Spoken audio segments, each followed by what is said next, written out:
They say that on certain nights, when the magnolia trees breathe their sweet perfume across the bayou, you can still hear them crying beneath the earth, faint, muffled voices that rise through the roots like whispers from hell. The locals call it the sound of the White Rose. And if you stand near the old well after midnight, they say you can feel the ground tremble, as if the plantation itself is remembering what its mistress did to keep her secret buried. The story begins in the sweltering summer of 1842, deep in the heart of Louisiana, where the White Rose Plantation stood like a monument to both beauty and sin. White columns rose high over acres of sugarcane, and the scent of magnolias drifted lazily through the air. To any traveler passing down the muddy road toward Baton Rouge, it looked like paradise, the picture of Southern grace. But inside those walls, under the glow of candlelight and the watch of portraits that never blinked, lived a woman whose beauty concealed a darkness so consuming it would one day swallow her whole. Before we dive deeper into this disturbing story, make sure to hit that like button and subscribe for more hidden stories. And tell me in the comments, where in the world are you watching from, and what time is it right now for you? I love seeing how far these untold truths reach.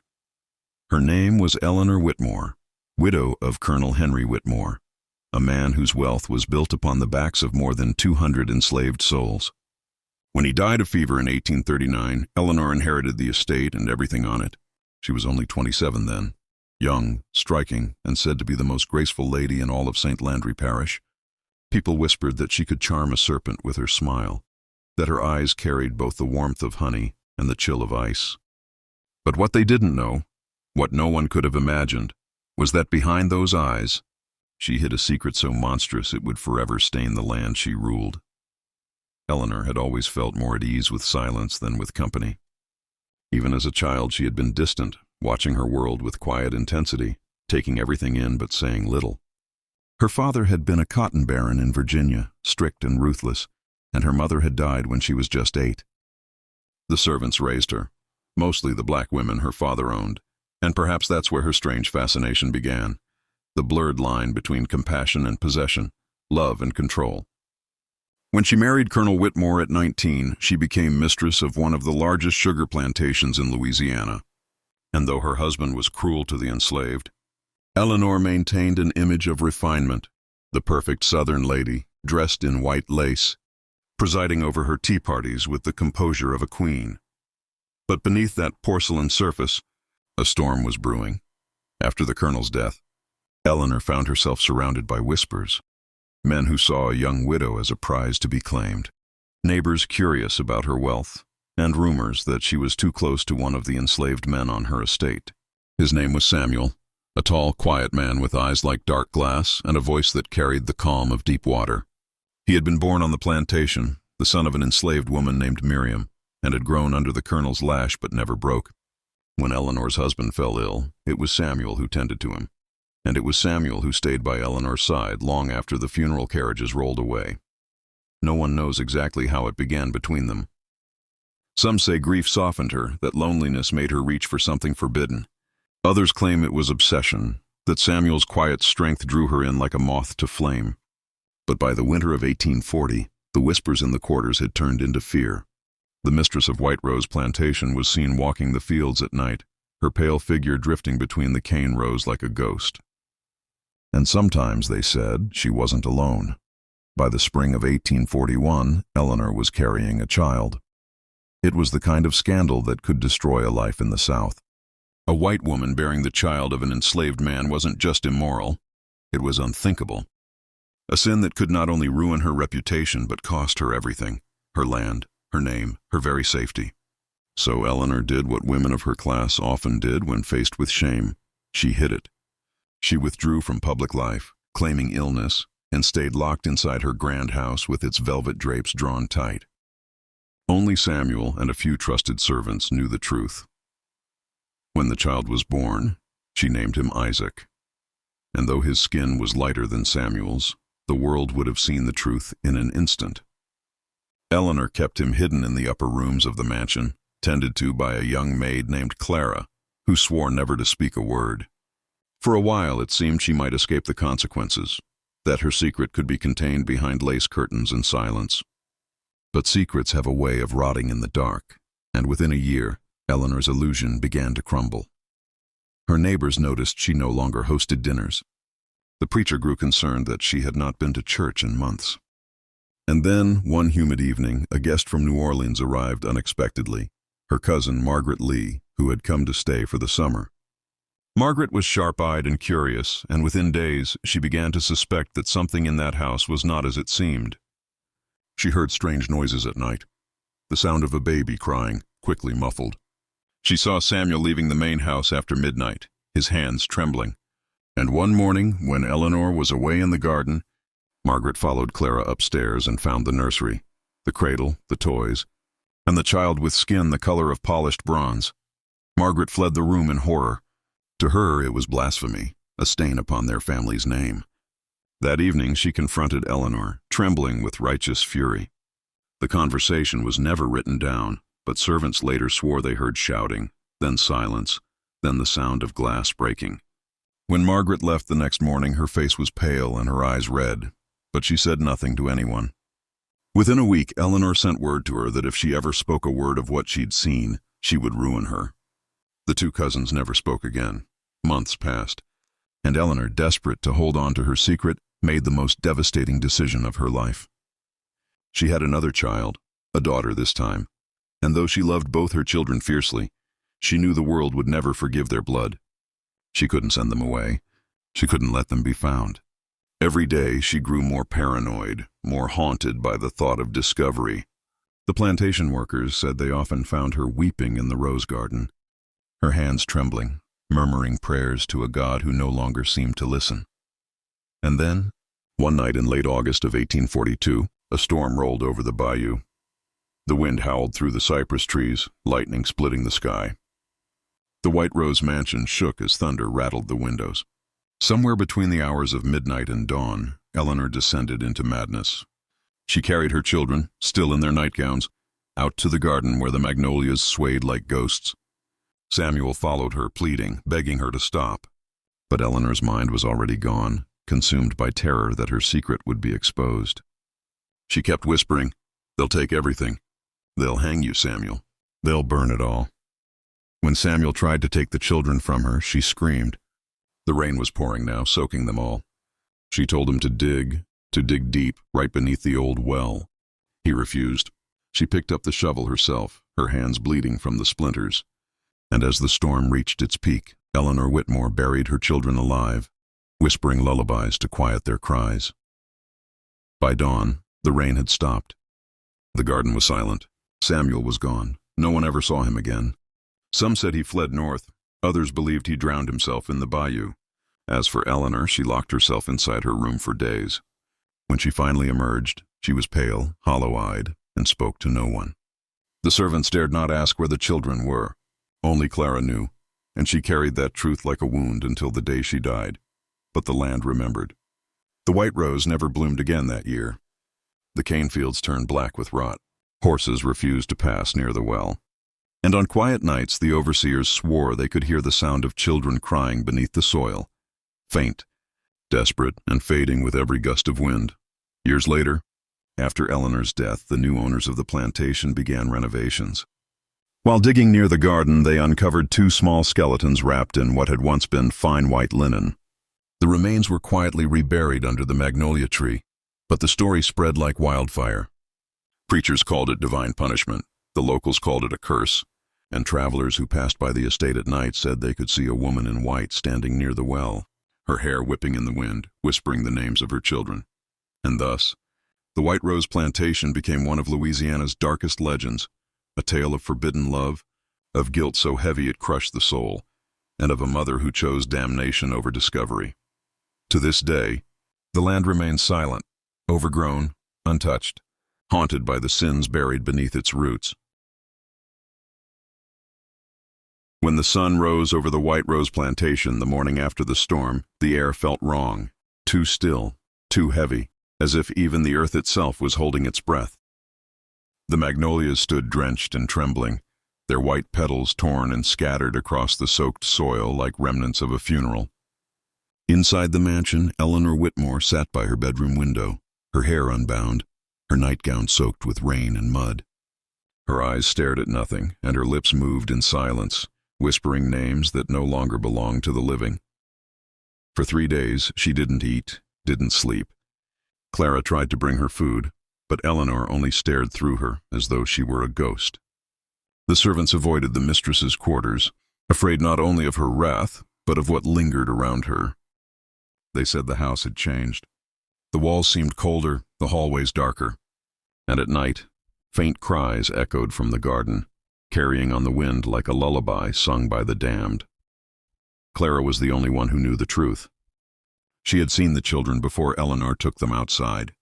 She had heard their screams swallowed by the thunder, and she had seen Samuel vanish into the storm. The memory haunted her every waking hour.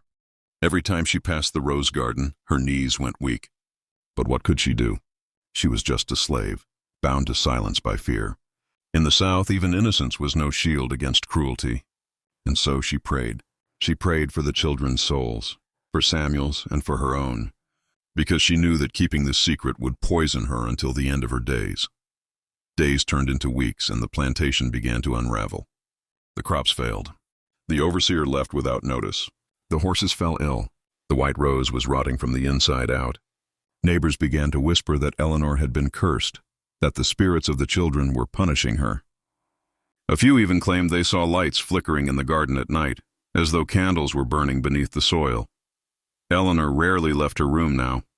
The once proud lady of St. Landry Parish had become a recluse, shrouded in grief and madness. When she did appear, her face was pale and drawn, her eyes wide with terror at things no one else could see. One evening, Clara found her kneeling in the hallway, scraping at the floorboards with her bare hands, murmuring, "They're crying again. I can hear them crying." The doctor from Baton Rouge came at Margaret's request, the cousin who had once discovered her secret. She arrived unannounced, 3 months after the storm, finding the estate in decay. The servants moved like shadows, and the air smelled of damp and death. When she entered Eleanor's room, she gasped. The woman she once admired was now unrecognizable, hair matted, skin ghostly white, and eyes hollow as if something had hollowed her from within. "Eleanor," Margaret whispered, "what have you done to yourself?" Eleanor looked up slowly, her lips trembling. "I kept them safe," she said softly. "They're still here with me." Margaret felt her stomach twist. "What are you talking about?" Eleanor pointed toward the window, toward the garden where the magnolias swayed in the faint wind. "They're under the roses," she murmured. "They wanted to sleep and I let them." Margaret stumbled backward, horrified. For a moment she thought her cousin had gone completely insane. But when she saw the look in Eleanor's eyes, that strange, glassy calm, she realized the truth. Eleanor believed she had done something righteous, something necessary. She had convinced herself that murder was mercy. Margaret fled the room, her heart pounding, but before she could leave the estate, Clara intercepted her. Tears streamed down the maid's face as she whispered, "Please, miss, don't tell no one. She'll hang for it. And the rest of us, we'll pay the price too." Margaret hesitated. Every moral bone in her body screamed to tell someone, the sheriff, the preacher, anyone. But she also knew the South was merciless. If word got out that Eleanor had lain with one of her slaves, it would not be justice that followed. It would be blood. The White Rose would burn, the people on it slaughtered. So she left in silence. Again. And that silence became the curse. As the months bled into years, the plantation became a shadow of its former self. The fields grew wild. The great white columns turned gray with rot. And Eleanor, once the pride of Louisiana society, faded into myth. Visitors stopped coming. Even the preacher refused to step foot on the grounds. By 1846, only a handful of slaves remained, most too old or too frightened to leave. Clara stayed out of duty, or perhaps guilt. She became the caretaker of a ghost house, moving through its empty halls by candlelight. Sometimes she'd pass Eleanor's door and hear her singing softly, the same lullaby she'd sung to her children. Other times the door would be open, and Eleanor would be standing by the window, looking out at the garden, her lips forming the names Isaac and Rose. One night, Clara gathered the courage to speak. She entered the mistress's room quietly, her hands trembling. "Miss Eleanor," she said softly, "you can't keep living like this." They gone, child. They with the Lord now. Eleanor turned, her voice sharp as glass. Don't you dare speak of them as gone. They're here. You hear them, don't you? Clara froze. She wanted to say no, but the truth was, sometimes late at night she did hear it. The soft sound of giggling from the garden, the echo of tiny footsteps on the floor above, where no one lived anymore. The sound of children playing in the dark. I hear them, Eleanor whispered, tears in her eyes. They're waiting for me. It was the last conversation they ever had. A week later, Clara woke to the smell of smoke. The mansion was on fire. She ran through the halls, screaming Eleanor's name, but the mistress was nowhere to be found. The flames roared through the house, devouring curtains, portraits, and history. Clara barely escaped with her life, collapsing outside near the old well. When the fire finally died, the White Rose Plantation was nothing but ash and blackened ruin. The authorities arrived 2 days later. They found no trace of Eleanor Whitmore. Some said she perished in the fire. Others claimed they saw her white gown drifting through the trees, vanishing toward the bayou. A few believed she had walked into the garden and laid herself down beneath the magnolias, finally joining the children she had buried there. Clara left Louisiana soon after. She joined a group of freed people heading north before the war and never returned. But wherever she went, the memories followed.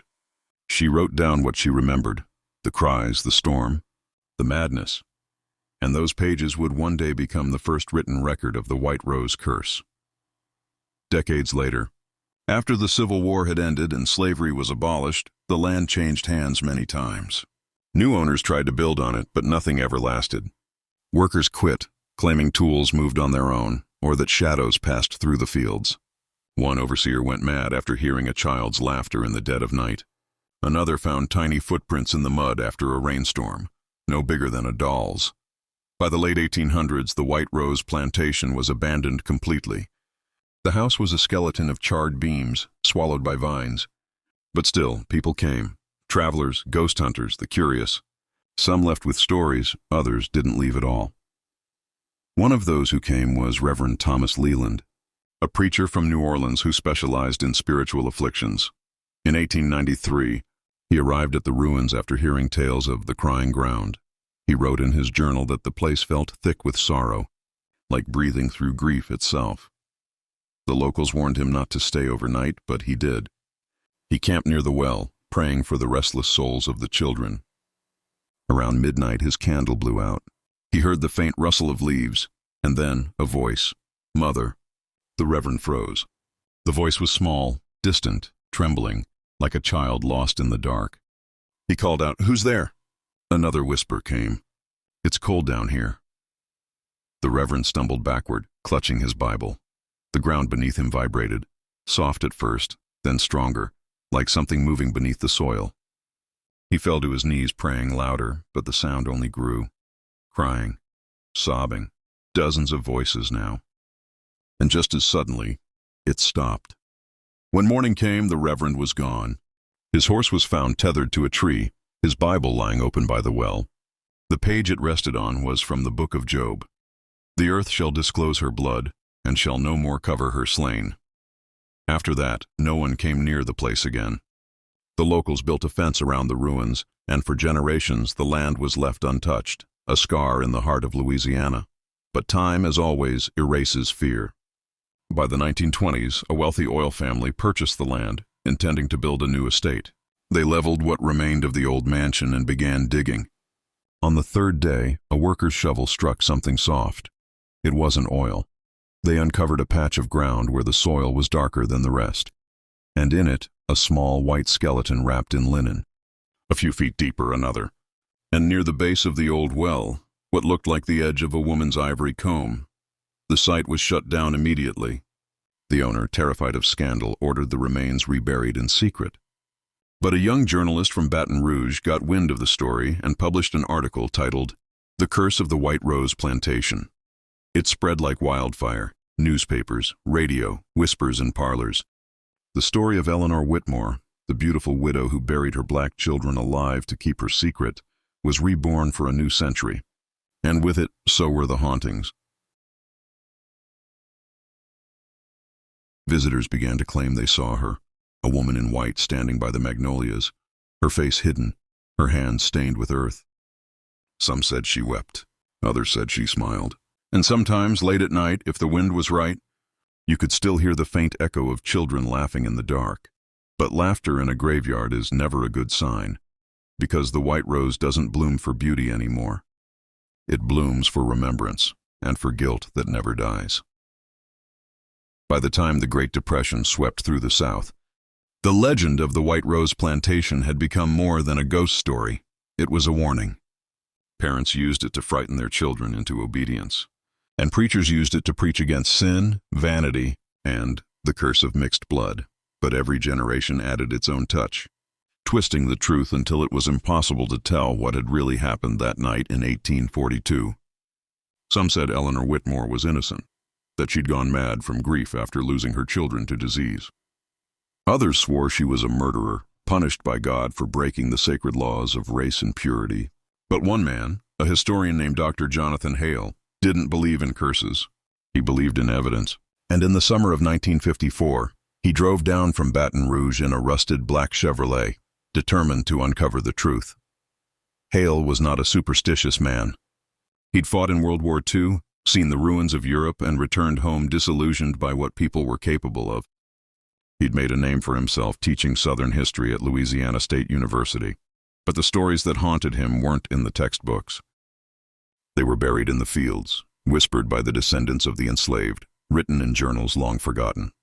And the story of the White Rose Plantation, he said, was the perfect collision of myth, guilt, and history. When he first arrived, the locals were reluctant to talk. The town of St. Landry Parish had changed with time. New highways, new people, but the same old shadows. The elders still warned outsiders not to go near the old land after dark.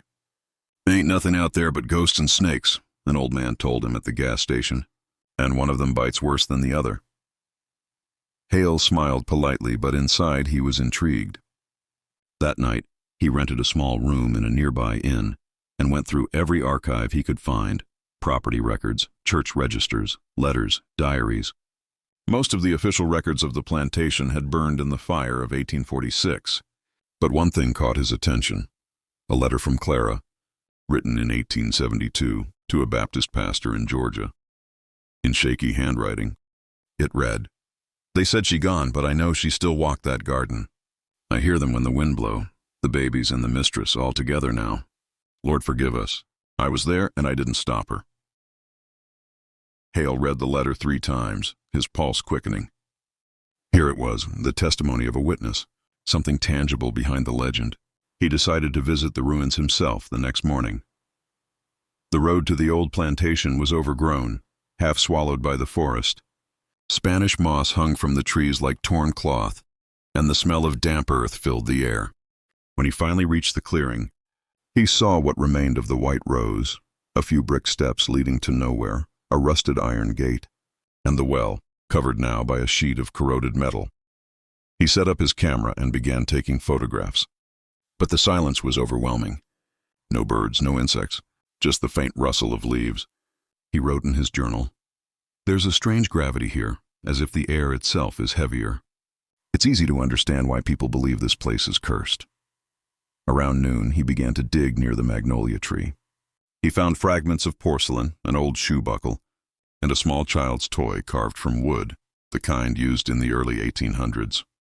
He brushed the dirt away carefully, tracing the tiny grooves of the toy's smile. For a brief moment he thought he heard laughter, distant, echoing, but when he looked up, the field was still. That night, back at the inn, Hale couldn't sleep.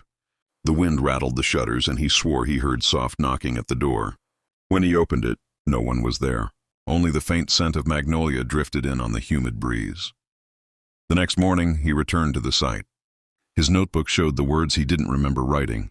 "They're not gone. They remember." He laughed it off, blaming exhaustion. But as the days passed, his notes grew stranger. His handwriting changed, slanted, hurried, emotional. He began describing dreams: Eleanor standing by the well, holding 2 children by the hand, whispering his name. He dreamed of digging, of soil turning to blood, of tiny hands reaching out from the earth. By the 7th day, Hale had stopped laughing. He discovered something new while combing through the parish archives. A record from 1893 mentioning the disappearance of Reverend Thomas Leland. The entry was short, almost indifferent. Presumed drowned. Seen last near the old Whitmore estate. It was the same reverend whose Bible had been found by the well. The coincidence unsettled him, but it also drove him further. He had to know. That evening, he went back to the plantation one last time, determined to dig deeper, to find proof of the graves that Clara and the others had spoken of. The air was thick and electric. Thunder rolled somewhere far off. He set up his lantern and shovel, muttering to himself that he was doing this for history. But beneath that, something else stirred, a hunger to see the truth with his own eyes. The first few inches of soil gave easily. He dug faster, sweat running down his neck. Then did he a dull thud. He froze, brushing the dirt aside. It wasn't a rock. It was bone, small, delicate, unmistakable. He fell to his knees. The lantern flickered, casting wild shadows across the magnolia roots. And that's when he heard it. A voice. Soft, childlike, whispering. Why did she do it? Hale spun around, his heart hammering. The field was empty. The wind had stopped. Even the trees seemed to hold their breath. Then another voice, older this time, broken, trembling. Because she loved us too much. The light went out. The next morning, the caretaker found Hale's car still parked by the gate, the keys in the ignition. His notebook lay open on the passenger seat. The last entry read, "The White Rose was never cursed. It was mourning. The earth remembers what the heart denies." No one ever found his body. Years later, his photographs were donated to LSU's archives. Most were ordinary. Landscapes, ruins, fragments of old artifacts. But one image, blurred and underexposed, drew the attention of researchers. It showed the garden, and behind the magnolia tree, the faint outline of a woman in white, her face obscured, her hands reaching toward the camera. Some claimed it was a trick of the light. Others swore it was Eleanor Whitmore still guarding the secret she could never confess. But locals know better. They say the land doesn't let go, that every generation, someone new is drawn there, a historian, a wanderer, a skeptic, and each time, the White Rose claims another soul to keep its memory alive. And if you go there tonight, when the wind carries the scent of magnolia through the dark, you might just hear them too, the whispers beneath the roots, the cries that never fade, and the sound of a woman singing her children to sleep under the soil that remembers everything. The church bell of St. Mary's had long stopped ringing, but its echo still lived somewhere in Eleanor's mind. Every evening, just before the sun melted behind the Spanish moss, she could swear she heard its faint toll, a single note trembling in the distance, as if calling her to confess what no one alive could ever forgive. Years had passed since the night she dragged those tiny, lifeless bodies through the orchard, their skin pale under the moonlight, their curls matted with earth and tears. The garden had changed, new flowers, new fences, new faces, but beneath it all, the ground still whispered. The wind through the trees seemed to hum with the same soft cry of those she'd buried. They called it the White Rose Curse. And by the 1920s, it had become more than a story. It was a warning. Locals swore that if you walked too close to the magnolia grove after midnight, you could hear children sobbing beneath the soil. A few even claimed they'd seen a woman in a white gown standing by the river, her face hidden, her hands red with dirt. But the strangest thing wasn't the ghost stories. It was the way the land itself seemed to rot. Crops near the orchard refused to grow. Animals refused to breed there. And every generation, someone on that land lost a child. By 1935, the once grand White Rose Plantation had become a ruin. Its white paint faded to a sickly yellow, its columns leaning like old men who'd seen too much. The main house was still owned by a woman named Margaret Whitley, a direct descendant of Eleanor's sister. Margaret wasn't like her ancestors. She was modern, educated, and fiercely determined to restore the estate to its former glory. But she made one mistake. She tried to live in it. On her first night there, she was awakened by the sound of a child laughing softly in the hall. Thinking it was a neighbor's boy, she opened the door, only to find the long corridor empty, moonlight stretching across the floor like a silver ribbon. She shrugged it off. The next morning she found muddy footprints, small, barefoot prints, leading from the back door to the nursery upstairs. And that nursery had been locked for nearly 50 years. When she pried open the swollen door, a cloud of dust rolled out, thick and choking. Inside, the walls were lined with faded murals of angels and children, their faces smeared, their smiles warped by time. But one painting stood out. A woman in white, kneeling by a river, her arms outstretched toward two small figures sinking into the water. Someone long ago had scratched over her face with something sharp, leaving only the faint outline of tears dripping down where her eyes should have been. That night, Margaret wrote a letter to the local priest. By morning, she was gone. Her body was never found, but her car was discovered at the edge of the swamp, the key still in the ignition, the driver's seat smeared with fresh mud, and, according to the coroner, tiny handprints on the window glass. After that, the plantation was abandoned again. Locals called it cursed, the sheriff called it private property, and the church called it best left forgotten. But time has a cruel way of circling back. In 1961, a team of northern historians arrived in Mississippi, documenting old estates of the antebellum South. Among them was Dr. Raymond Cole, a quiet, serious man with an obsession for buried truths.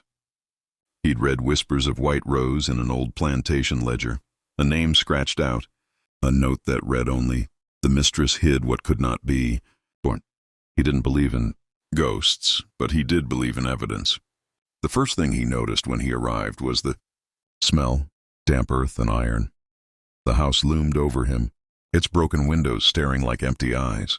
Birds didn't nest there. Even the insects were silent. Raymond's assistant, a young woman named Clara, refused to step inside. "It feels wrong," she whispered. He laughed softly.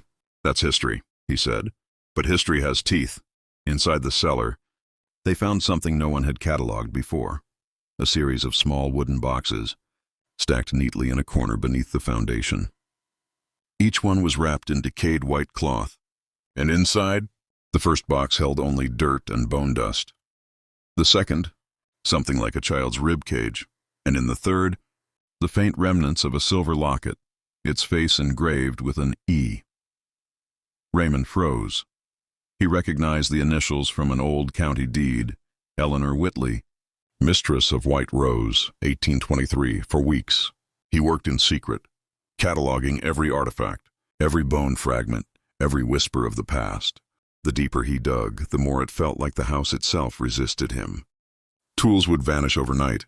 Doors slammed on their own. Once, when he was in the orchard, he heard what sounded like a soft voice say, "Don't take them from me." He turned. No one was there. Only the river, still and black as oil. By the time his research was nearly complete, Raymond began to change. He stopped sleeping. He started hearing lullabies, faint, distant, and sweet, echoing through his dreams. Clara begged him to leave, but he refused. "She's still here," he said one night, staring into the darkness. "And she wants me to finish her story." 3 days later, Clara found him in the orchard, his notebook open beside him, his body cold and still, his hand clutching a single white rose torn from the bush beside the graves. His notes ended with one unfinished line. The mistress did not bury her children because she hated them. She buried them because the world would have killed them slower. No one knows who wrote the rest of the page, but the handwriting was not his, and at the bottom, in delicate cursive, it read, "A mother always keeps her children close." For decades after Dr. Raymond Cole's death, the White Rose Plantation was left untouched. Locals said the state bought the land, but no records ever surfaced. Some said it was condemned. Others swore they'd seen government trucks there at night, hauling away crates wrapped in canvas. But whatever happened, the plantation vanished from maps. By the late 1980s, it was as though it had never existed. Yet, stories have roots, and the deeper they're buried, the stronger they grow. In 1992, a graduate student from Louisiana State University named Angela Porter stumbled across Raymond Cole's final research notes while working in the archives of the Southern Historical Society. The folder was marked Unverified Folklore.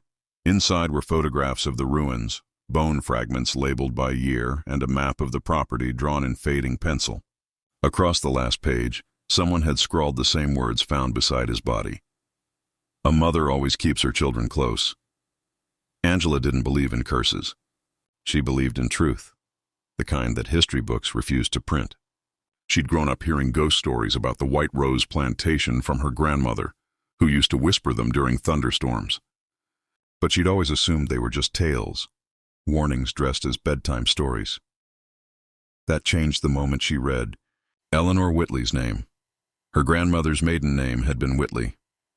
At first, Angela thought it was a coincidence, but when she traced her family tree, the lines led straight back to the same plantation, the same bloodline, the same curse. Her great-great-grandmother, Lydia Whitley, had been Eleanor's sister. That revelation burned through her like fire. She couldn't ignore it. She had to see the place for herself. Armed with an old map, a camcorder, and a stubborn need for answers, Angela drove deep into Wilkinson County, Mississippi. In the summer of 1993, it was a 2-hour drive from Baton Rouge, and the air that day was thick, like syrup, heavy with heat and silence. The closer she got, the narrower the roads became, until the asphalt turned to dirt and the trees bent low, strangled by vines. There were no signs, no gates, nothing to mark where the plantation had once stood. But the land remembered.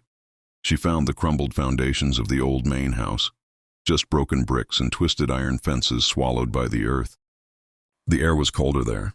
The smell of magnolias hung sweet and rotting in the wind. Angela set her camera down and whispered softly, "If anyone's here, I'm family." Somewhere in the distance, she swore she heard the faint cry of a child. The footage she recorded that day, the only surviving record of the modern White Rose ruins, was never made public. It showed her walking through the remains of the orchard, her voice trembling as she narrates what she sees. At one point she kneels beside a mound of earth shaped like a small grave. Then the camera shakes violently, a blur of motion, before it cuts to static. Police found her car 2 days later, still parked by the old road. Inside, the keys were in the ignition. The driver's seat was smeared with mud, and on the dashboard, a single wilted white rose. The footage was recovered weeks later by the sheriff's office, but only the first 20 minutes were intact. The rest, corrupted, unreadable. The tape burned at the edges as though it had melted from the inside out. But those 20 minutes were enough to make believers out of skeptics. In one frame, just before the static begins, Angela turns the camera toward herself.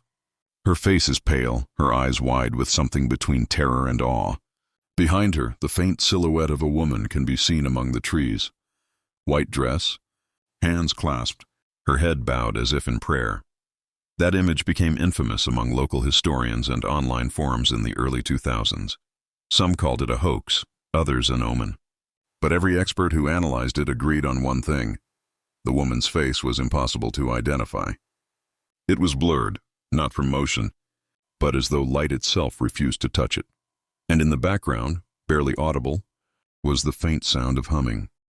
A lullaby, the same one Dr. Cole had written about.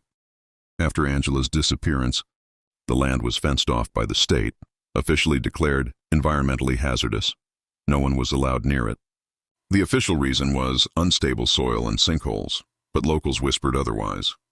Hunters claimed to see lights moving through the trees at night, white and flickering, like candles carried by invisible hands. Some even swore that when the wind blew just right, they could hear a woman's voice calling softly, "Come home. Come home, my babies." In 2014, a group of urban explorers trespassed onto the property. They called themselves the Southbound Project, known for filming abandoned places across the South. What they captured on camera that night has since become one of the most dissected pieces of footage on the internet.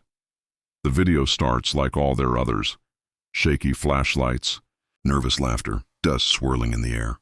They wander through the collapsed ruins, joking about ghosts, until one of them finds something carved into the brick fireplace. Forgive me for the blood in the soil. Minutes later, the group hears what sounds like knocking from beneath the floorboards. They assume it's an animal, until the knocks start forming a rhythm. 3 knocks, pause, 3 more. When they play back the audio later, there's a whisper buried under the noise, a woman's voice. "You shouldn't have come." That video was uploaded to YouTube. and taken down less than 48 hours later. Two of the explorers claimed their houses burned down mysteriously within months. Another went missing during a road trip through Georgia. The surviving members refused to speak publicly about what happened. One of them, in a private interview years later, said quietly, "She wasn't haunting the place. She was the place." Now, more than a century after the first tragedy, the White Rose Plantation still lies hidden behind rusted fences and government warning signs. The magnolias bloom every spring, the soil still black and rich, but no one goes near it, not anymore. And every year, on the anniversary of Eleanor Whitley's death, a white rose appears at the gate. No footprints, no note, just the flower, freshly picked, dew still clinging to its petals. Those who've seen it say it smells faintly of earth and perfume, and if you lean close enough, you can hear the soft hum of a lullaby. The same one the mistress sang on the night she buried her secret beneath the soil. It was spring of 2024 when Sarah Langford, a true crime journalist from Atlanta, decided to tell the story no one else would touch. For years, she'd written about haunted histories and buried crimes, but the legend of the White Rose Plantation had always lingered like a ghost at the edge of her research, a rumor that refused to die. She wasn't chasing ghosts. She was chasing the truth. The first thing she noticed was how little existed on record. No official maps, no state ownership files, no trace of any environmental hazard report. The plantation, according to the Mississippi Department of Records, never existed. But history leaves fingerprints, and she found them in the most unexpected place. A private archive in Baton Rouge, donated by the family of Dr. Raymond Cole. Among his faded notes was a sealed envelope labeled in trembling ink, "For whoever dares to remember." Inside were two items: a brittle photograph of a woman standing beneath a magnolia tree, her face obscured by sunlight, and a small page written in cursive dated April 2nd, 1823. The handwriting matched Eleanor Whitley's known letters. It read, "They told me it was sin to love what was not mine to love. But the heart does not bow to the laws of men. My children were born of love and fear, and the world would have killed them before morning. So I gave them to the earth, not to hide them, but to keep them safe from hate." Sarah read the words over and over, her throat tightening. The story that had been told for centuries, that Eleanor Whitley was a monster who buried her mixed-race children alive, wasn't the full truth. It was a confession written in sorrow. In 1823, Eleanor was a white mistress of a powerful plantation owner. Historical records hinted her husband, Thomas Whitley, was a cruel man, known for violence and his hatred of the enslaved. When Eleanor gave birth to twin boys with dark skin, the children of a man she loved in secret, one of the enslaved workers, she knew what her husband would do. She had seen it before. The bodies of mixed children hung from trees, drowned in rivers, burned in silence. So, on one storm-choked night, she took her babies and fled into the orchard. The rain fell heavy, the wind tore at her dress, and lightning illuminated the white columns of the house behind her, a prison she'd never escape. She whispered lullabies to her children, promising they'd wake again in heaven. Then, sobbing, she buried them beneath the magnolias, not as punishment, but as protection. By dawn, the master found her. The orchard was silent, and Eleanor Whitley never spoke again. They said she lost her mind, that she wandered the fields in her white gown, calling for her sons. The plantation slaves called her the mourning mistress. Some said they could hear her crying even after she died, when the magnolias bloomed too early and the river ran thick and red with clay. For nearly 2 centuries, her story was twisted by whispers, turned into a ghost tale meant to scare children or keep locals away. But through all the lies and fear, the truth had survived, buried like her sons, beneath the soil. Sarah traveled to the site of White Rose with a small team and camera crew. The fences were still there, rusted, covered in moss. Government signs warned of unstable ground, but beyond them lay the orchard, now overgrown and hauntingly quiet. She stood beneath the largest magnolia tree and read Eleanor's letter aloud. The words carried into the wind, soft and trembling. And then the wind stopped. For one brief, impossible moment, the air turned warm. The branches above her swayed gently, though no breeze moved them. The scent of magnolias grew stronger, sweeter, until it felt like the entire world exhaled at once. Sarah's cameraman later swore he saw something behind her, a faint glow, like candlelight drifting between the trees. When he blinked, it was gone. At sunset, Sarah placed the photograph and the letter beneath the magnolia roots, covering them with soil and a single white rose. She whispered, "Rest now." The next morning, when they reviewed the footage, something impossible appeared. In the frame where Sarah lays down the rose, two small shapes stood behind her, children, pale and quiet, their hands clasped, their eyes calm. A woman in white knelt beside them, her head bowed in peace. And then, in the final seconds before the image faded to black, all three looked toward the camera and smiled. No one could explain the footage. It wasn't faked. It wasn't doctored. It was real, or as real as sorrow can be when it refuses to die. When the documentary aired 6 months later, millions watched in stunned silence. The story of the White Rose Plantation wasn't a ghost story anymore. It was a confession from a woman who'd lived in a world where love was forbidden by color and punished by cruelty.